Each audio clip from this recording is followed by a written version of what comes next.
Yes, mates, how's it going? My name's Lee, and welcome back to the FPL Punk YouTube channel. So in today's video, I'll be covering my top transfer targets for Game Week 5. These include players that have been in good form or have some good upcoming fixtures, and even a cheeky little differential punt or two that might be worth taking a chance on. If you're new to the channel, please subscribe to the channel down below for more FPL content. Anyway, let's rock and roll. Be strong.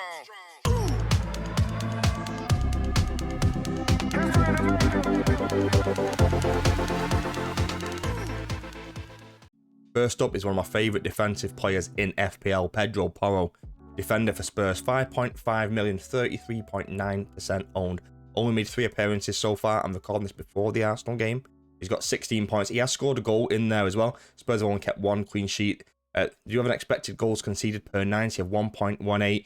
His attacking data is not bad as well. He's got an XG of 0.11 and an expected assist of 0.2. So got an expected goal involvement of about 0.3. So 1 in 3 expect to get a goal involvement from Pedro Porro. Do have a nice little decent run, like in my opinion. Probably FPL is a bit harsher than probably what I would be. In Game Week 5, they've got Brentford at home. It's a good fixture. Man United away.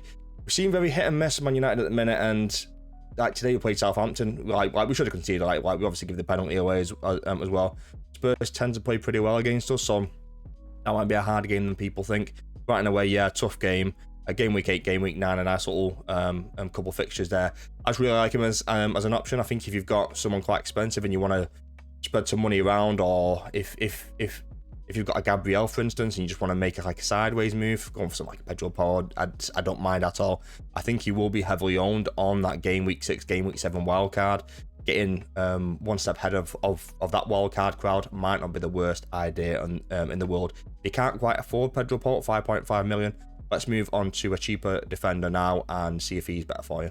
The budget defender I have selected is Leif Davis, 4.5 million, only owned by 1.7%, massive differential player, and he's so attacking. Like, look at his data last season, he got something like 18 assists in the champ. Yeah, might not translate well over into the Premier League, but they have got a decent couple of games in this stretch of 6 games. Some of his data from the season, he's made 4 appearances, 14 points so far. They've kept 1 clean sheet. He does have an assist as well. They do have an expected goals conceded of 1.75 per 90, which is obviously huge.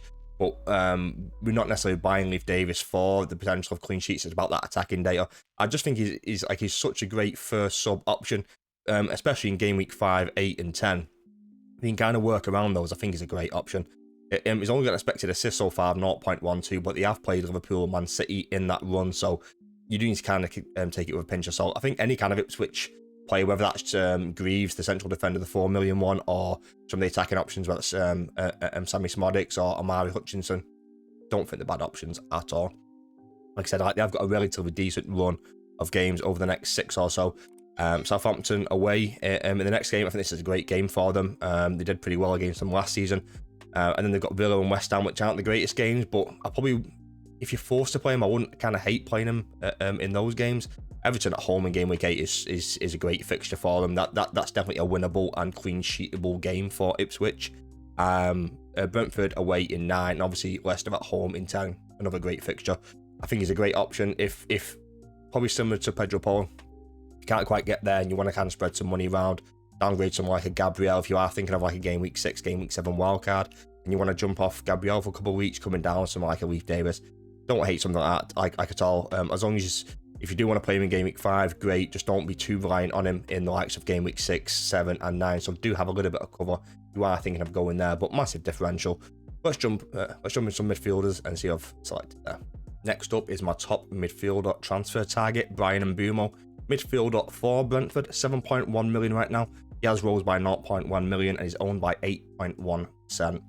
Great player on penalties. Brentford have had a difficult run of games so far, so it does get a lot better for them over the next 6. He's made 4 appearances so far with 3 goals, no assists, 26 points so far. Some of his per 90 key stats from this season.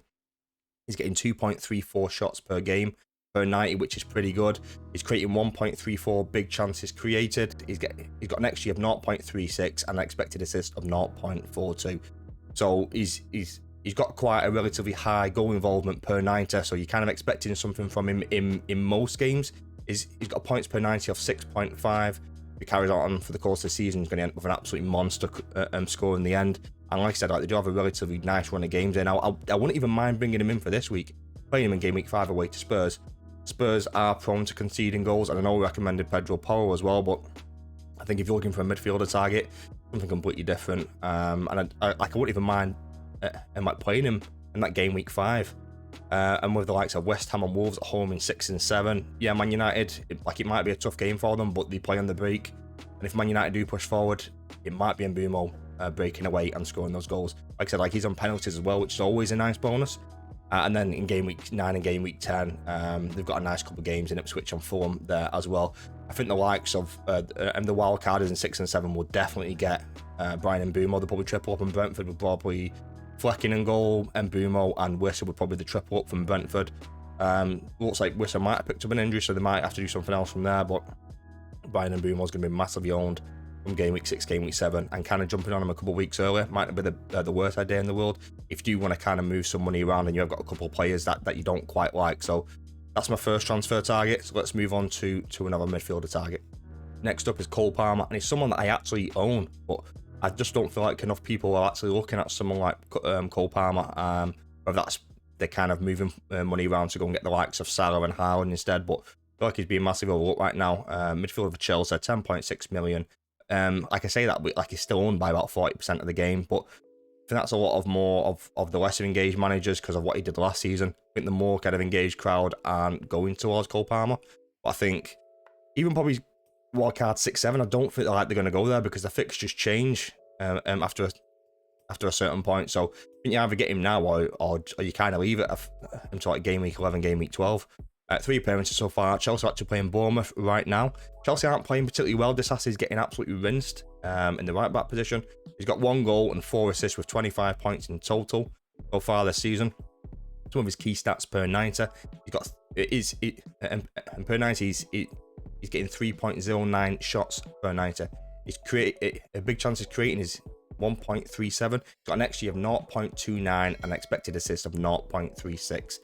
Probably a little bit down from what he got last season, but they're not getting as many penalties as he got last season, which might be affecting his data from that point of view. But like I said, his next 3 games are really nice with West Ham, Brighton and Forest. Liverpool, anything can happen in that game. Newcastle at home in game week 9 and Man United away in game week 10. And we all saw what he did against Man United last season where he got his hat-trick. So a bit more of a premium option, and he's probably difficult to get to. If you don't want to sell the likes of Haaland and Salah, like, he might be quite difficult to get to, but look, he's going to be massively overlooked. And if you are thinking of kind of going a bit more left field, Cole Palmer might be the man. Let's jump into some forwards.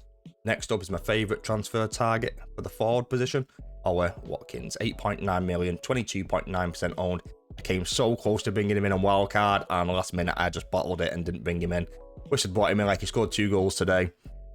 So far he's got 2 goals in 4 appearances, 1 assist, total of 19 points. His key stats per 90 this season: he's getting 3.31 shots per 90. He's creating 0.66 big chances. He's got expected goals of 0.94 per 90, which is just absolutely crazy. Expected assists of 0.03. He doesn't get a massive amount of expected assists. Like, he got a lot of his assists last season from penalties. That's kind of influencing that as well. His minutes were a lot better today. I think he got about around 80 as opposed to his 60 in his last 3. And they've got a great run of games there now with Wolves and Ipswich in the next 2. Man United at home in game week 7. I don't mind Villa in any home fixture.